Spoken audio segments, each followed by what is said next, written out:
Hits. Así es, Shirley Radio. Con Shirley Barnaghi. Ayer se publicó el listado definitivo de los postulados a nuevos rectores del CNE.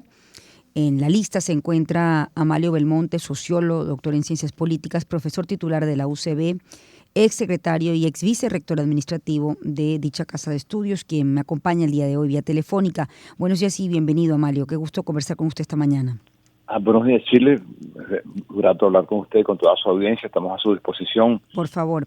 Bueno, hablemos de esta postulación, ¿no? Sobre todo cómo se ha dado, en el contexto en el que se ha dado, cómo ha sido, digamos, recibida y cuáles han sido, si es que han tenido las primeras conversaciones con la Comisión de Postulaciones designada en la Asamblea Nacional. Bien, en primer lugar, un grupo de egresados de la Facultad de Medicina que se llama Más Medicina, Más Salud, nos hizo la postulación. Y hoy a la 1 de la tarde tenemos la entrevista con la Comisión de Postulaciones. La programación es el primer día de entrevista y entonces nos correspondió a nosotros, no sé si estamos entre los primeros, pero bueno, comienza hoy, o sea, inicia hoy ese proceso en el cual se hace la consulta con quienes han sido postulados, en este caso por la sociedad civil. Hay dos fases, uno con la sociedad civil y otro lo que postulan en el poder público y también postulan las facultades de ciencias jurídicas y políticas. Pero comenzamos hoy con las entrevistas.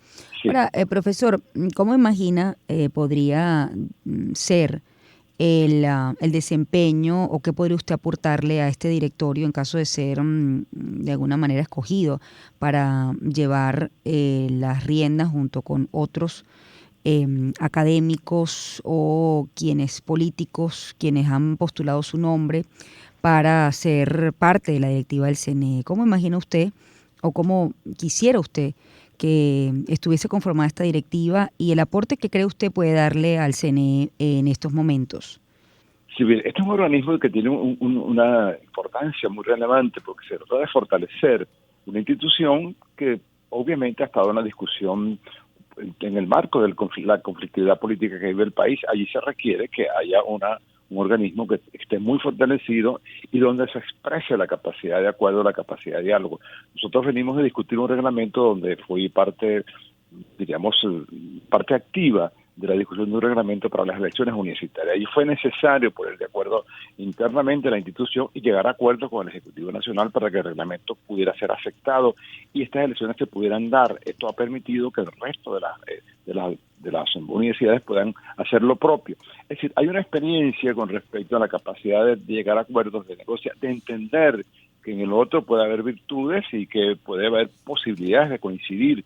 Entonces, en ese sentido, una sociedad como la nuestra, donde se ha establecido que la única alternativa civilizatoria o civilista para poder alternarse en el poder son las elecciones, es importante que podamos fortalecer esa no solamente la imagen, sino la capacidad que tiene el organismo para ello. En ese sentido, obviamente es un organismo plural que tiene diversidad de opiniones y allí es importante manifestar la capacidad que se pueda tener o la experiencia que se pueda tener para poder llegar a los acuerdos importantes, darle fortaleza, valor político al voto y darle confianza a la comunidad. En ese sentido creo que la experiencia que hemos tenido, no solamente en la negociación que tuvo que hacerse con respecto al reglamento electoral interno de la UCB en este caso, sino con la capacidad también para llegar a acuerdos con respecto al funcionamiento de la institución. Allí fue necesario siempre establecer coincidencia, a veces los consensos, disensos, y entonces hay experiencia sobre ese asunto. Y sobre todo que en la comunidad nuestra, en general, el país ha aceptado que la única posibilidad de buscar alternabilidad en el poder político en Venezuela es por la vía del voto. Yo creo que entonces en ese sentido lo importante es fortalecer esa capacidad, fortalecer la confianza, que no es fácil, y llegar a los acuerdos que tampoco son fáciles. Ahora, este CNE, según algunos analistas, el CNE que salió, o que sus candidatos renunciaron, era el CNE donde al menos la oposición estaba o ha tenido la mejor representación con respecto al número de rectores que conforman la directiva. Al menos había dos que tenían algún tipo de relación política con la oposición. En este caso, ¿se definiría usted o cree usted que estaría en el campo de los rectores que tienen alguna afiliación política con la oposición? ¿O más bien el intento es de rescatar la distancia que deberían tener todos los rectores con el ámbito político para poder ejercer una función imparcial dentro de la directiva. Sí, sería ingenuo pensar que quienes han sido postulados, no solamente el nombre mío, sino todos, no tienen alguna simpatía, alguna inclinación, y obviamente que todos las tenemos. Pero lo importante sería, y la pregunta lo permite que uno lo establezca, que allí haya la mayor objetividad posible, que como lo establece la propia ley, que haya, si no hay nunca una asfixia total en ninguna persona con respecto a la opinión política, pero que por lo menos haya una capacidad suficiente de ser independiente con respecto a estructuras partidistas organizadas, que son muy respetables, pero que haya esa capacidad para que pueda haber entendimiento. Es decir, no es posible, o ha sido cuando estuvo, por ejemplo, el rector Vicente Díaz, era un voto salvado eterno. En la última composición eran 2 votos salvados. No habrá posibilidad allí para lograr que los votos salvados sigan existiendo, pero que también haya siempre la tendencia a llegar a acuerdos en los cuales los 5 representantes puedan establecer posibilidades de votar unánimemente con respecto al problema o al asunto que les corresponde, que es administrar los procesos políticos. Yo tengo esa aspiración. Obviamente no hay ingenuidad en esto, no hay ingenuidad. Yo tengo una aspiración que se tome la decisión de escoger a aquellas personas que, aun cuando tengan lo que se dice normalmente el corazón político, porque todos los tenemos, haya siempre también la acción definitiva para que podamos separarnos de cualquier inclinación con respecto a tomar decisiones solamente con base en lo que pensamos nosotros desde el punto de vista de la inclinación hacia alguna corriente política, que la tenemos, pero que en todos casos se entienda que el organismo está para administrar procesos que son muy complejos, donde se requiere la mayor comprensión de la pluralidad, de la diversidad. Eso no es fácil, obviamente que no es fácil, pero bueno, la tendencia debe ser hacia allá. Que ese 3-2, que fue muy importante que existiera, ojalá fuese 5 personas pensando en cómo fortalecer el organismo, cómo fortalecer los procesos y cómo satisfacer las corrientes políticas en el país, que se sientan todas bien representadas y que no haya hegemonía de alguno con respecto a otro. Por eso vamos a trabajar en el caso que así lo define la Asamblea Nacional. Amalio, hay más de 150 candidatos. Supongo ha leído la lista, ¿no? ¿Qué opina de algunos de los candidatos que están allí en relación, bueno, todos aspiran a dirigir o formar parte del directorio del CNE, ¿no? ¿Qué nombres destacaría? Bueno, yo conozco algunos, sobre todo los que son, conozco algunos que han sido funcionarios del gobierno que están allí postulados, conozco algunos profesores también que con los cuales he tenido coincidencia, he tenido posibilidades de compartir con ellos algunos problemas, algunas situaciones de la universidad. Es decir, yo creo que hay gente allí suficientemente sólida, suficientemente con capacidad suficiente para poder ejercer ese cargo. Hay un grupo de personas que han sido postulados y están directamente vinculados con organizaciones políticas. Creo que no pareciera eso lo adecuado, pero en todo caso todos tienen derecho, y si han sido postulados por los poderes públicos o por las universidades o por la sociedad civil, bueno, en todo caso yo respeto esa decisión. Pero sin embargo, si se revisa la lista con cuidado, hay personas con experiencia, hay personas que tienen, diríamos, el perfil adecuado para estar allí.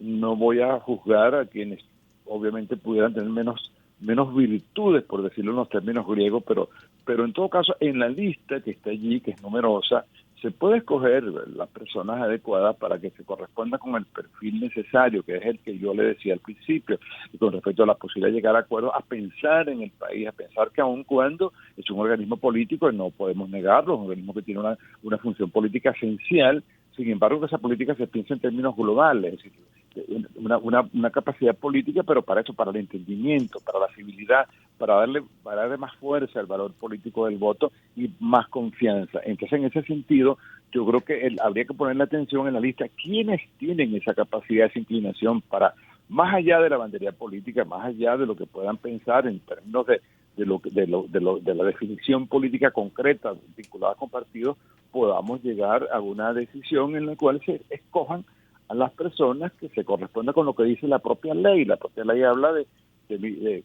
estar separado de militancias políticas, de tener alguna experiencia con respecto a organismos donde se debate, y en ese caso lo tenemos. Es decir, En el caso, hay personas allí que han pertenecido a organismos de cogobierno universitario, que han pertenecido a asambleas, en fin, a lugares, instituciones donde se discute. Y yo creo que eso es importante entender que cuando uno, por ejemplo, en el caso de la universidad, cuando uno pertenece a un cogobierno o es autoridad universitaria o pertenece a alguno de los organismos que se discute, está acostumbrado a eso, a que hay posiciones distintas, a que hay diversidad, a que siempre es importante llegar los disensos, colocarlo de lado y tratar de fortalecer los consensos. Si en este sentido, en la lista hay personas con esas condiciones, yo creo que valdría la pena que se escojan los 5 representantes al Consejo Nacional Electoral con base en esos criterios.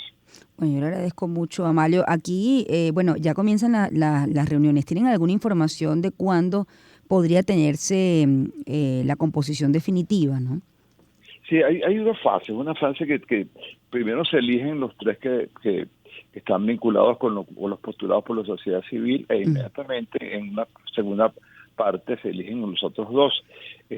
Yo creo que en pocos días, no tengo la precisión, quizás no los informen hoy, no tengo la precisión en cuáles son los días concretos o en cuál fase concreta, pero yo creo que es muy pronto, porque que va a ser bastante pronto, porque no puede permanecer acéfalo un organismo que va a regir las elecciones presidenciales del año que viene y que además tiene otras, no solamente esas elecciones, el CNE tiene que ver con elecciones inclusive en los sindicatos, en los gremios y en algunos clubes, inclusive clubes privados también participan, de acuerdo con la información que tenemos.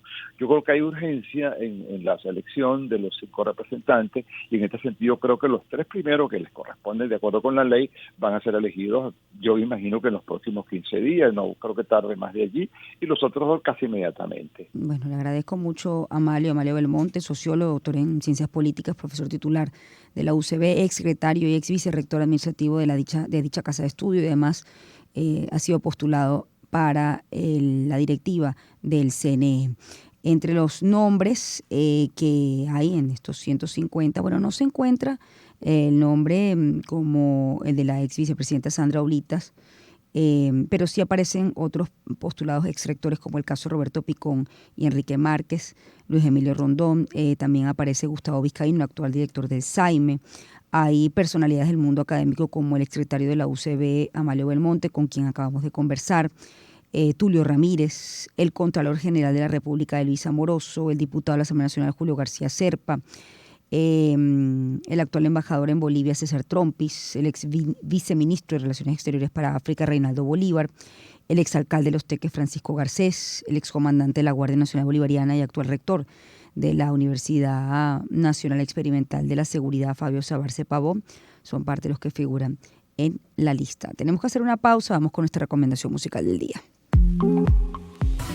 Sonidos que te llenan.